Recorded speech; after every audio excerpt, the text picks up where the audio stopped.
First of all আমরা বুঝবো যে England, great Britain, United kingdom এবং ব্রিটিশ আইলসের মধ্যে কী কী পার্থক্য রয়েছে। এই সবকটা শুনতে একই রকম লাগলেও এইটার মধ্যে একটা বড় পার্থক্য কিন্তু বর্তমান আছে। তো রাইট সাইডের ভূখণ্ডটা হলো গ্রেট ব্রিটেন।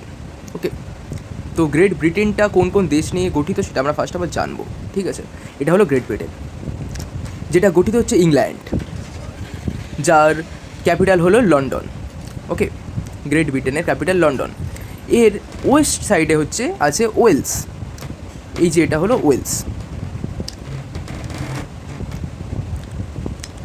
যার ক্যাপিটাল হচ্ছে কার্ডিফ। এবং উপরে রয়েছে স্কটল্যান্ড, যার ক্যাপিটাল হলো ইডেনবার্গ। এবং এই সমস্তটা নিয়ে হচ্ছে গ্রেট ব্রিটেন। ওকে, তার মানে তিনটে স্টেটের সমন্বয় হলো গ্রেট ব্রিটেন, স্কটল্যান্ড, ইংল্যান্ড এবং ওয়েলস। এই তিনটে স্টেট নিয়ে প্রথমে তৈরি হচ্ছে গ্রেট ব্রিটেন। ঠিক আছে, এবার এর ওয়েস্টে চলে যাও। এর ওয়েস্টে রয়েছে আয়ারল্যান্ড। আয়ারল্যান্ডকে দুভাগে ভাগ করা যায়, একটা হচ্ছে নর্দার্ন আয়ারল্যান্ড, ঠিক আছে, যেটা এই উপরে রয়েছে নর্দার্ন আয়ারল্যান্ড, এবং আর নিচে হচ্ছে সাউদার্ন আয়ারল্যান্ড। এই নর্দার্ন আয়ারল্যান্ডটাকে যদি নিয়ে যাওয়া যায় তাহলে সেটা তৈরি হচ্ছে ইউনাইটেড কিংডম। অর্থাৎ ইউনাইটেড কিংডম চারটে স্টেটের সমন্বয়ে তৈরি হচ্ছে স্কটল্যান্ড, ইংল্যান্ড, ওয়েলস আর নর্দার্ন আয়ারল্যান্ড। ওকে, আর যদি সমস্তটাকে নিয়ে নিতে পারো তাহলে সেটা হয়ে যাচ্ছে ব্রিটিশ আইলস। ঠিক আছে, কি বললাম? ব্রিটিশ আইলস। এবার ব্রিটেনের আইনের অনুশাসনটা কি অ্যাকচুয়ালি সেটা দেখা যাক, চলো। ব্রিটেনের রাজনৈতিক সাম্য প্রতিষ্ঠার জন্য প্রধান দুটি স্তম্ভ হলো আইনের অনুশাসন আর পার্লামেন্টের সার্বভৌমিকতা। অর্থাৎ এই আইনের অনুশাসনটা রক্ষিত হচ্ছে পার্লামেন্টের সার্বভৌমিকতার মাধ্যমে। এভি ডাইসি বলছেন, পার্লামেন্টের সার্বভৌমিকতা এবং আইনের অনুশাসন হলো ব্রিটেনের রাজনৈতিক সাম্য প্রতিষ্ঠা করার প্রধান দুটি স্তম্ভ। ঠিক আছে, এই যে উক্তিটা এটা এভি ডাইসি বলেছিলেন। এরপর বলছে যে আইনের অনুশাসনের ধারণাটা কি সেটা দেখা যাক। 1215 সালে মাগনা কাটা চুক্তি হয়েছিল।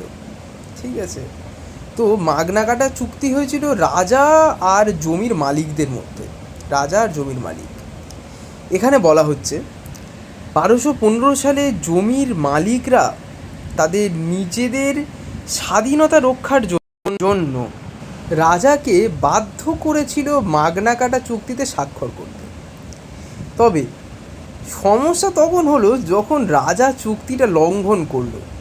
মানে জমির মালিকরা তাদের জমির ফসল বাঁচাতে রাজার সাথে মাগনা কাটা চুক্তি করেছিল, কিন্তু রাজা সেই চুক্তিটা লঙ্ঘন করলো। এরপরেই এন্ট্রি নিচ্ছে ইংল্যান্ডে বিল অফ রাইটস। 1619 সালে ব্রিটেনে বিল অফ রাইটস প্রতিষ্ঠার মাধ্যমে ব্রিটেনে আইনের প্রাধান্য প্রতিষ্ঠিত হচ্ছে। অর্থাৎ এই যে রাজা চুক্তির পরেও সেই চুক্তি লঙ্ঘন করলো, কেন করলো, কী করে করতে পারলো? কারণ সেখানে আইনের প্রাধান্য ছিল না, তাই করতে পেরেছিল। তাই বর্তমান পরিস্থিতিতে আইনের প্রাধান্যটা প্রতিষ্ঠা করা খুবই গুরুত্বপূর্ণ ছিল।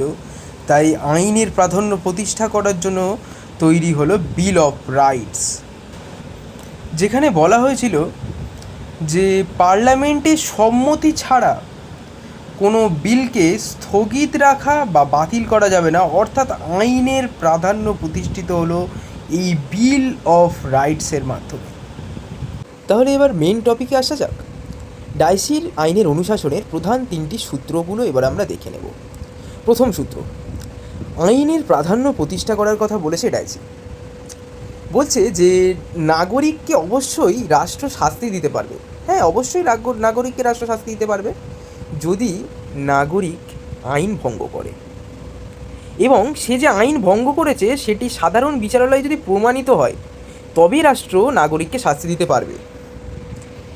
প্রথম সূত্রের মাধ্যমে আইনের প্রাধান্য প্রতিষ্ঠা করা হয়েছে। এর মাধ্যমে রাষ্ট্র কর্তৃক নাগরিকের উপর শোষণ এবং রাষ্ট্র কর্তৃক আইনের অপব্যবহারটাকে রোধ করার চেষ্টা করা হয়েছে। দ্বিতীয় সূত্র অনুযায়ী আইনগত সাম্য প্রতিষ্ঠা করার চেষ্টা করা হয়েছে।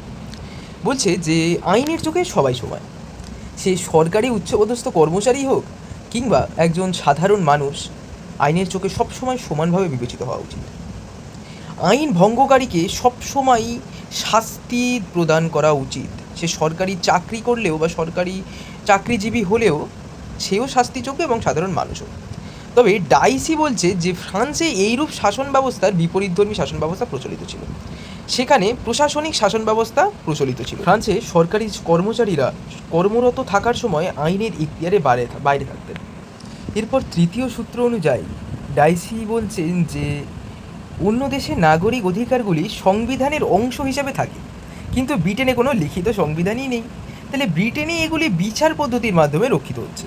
তাই অধিকারগুলি সংবিধানের রক্ষা কবচ না থাকায় নাগরিক অধিকারগুলি ততক্ষণই কার্যকর থাকবে যতক্ষণ না সেগুলি কোনো আইনের দ্বারা বাতিল করে দেওয়া হচ্ছে।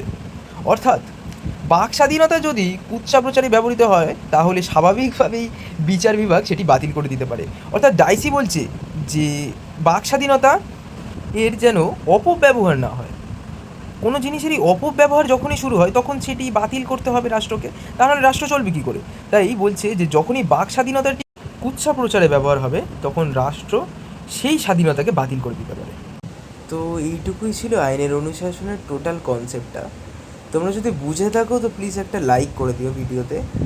আর আমি 1-2 দিনের মধ্যেই পুরো ভিডিওটা অ্যান্সারটা পিডিএফ সমেত আমার চ্যানেলে আপলোড করব। তো ওটা পাওয়ার জন্য চ্যানেলটিকে ফলো রেখো।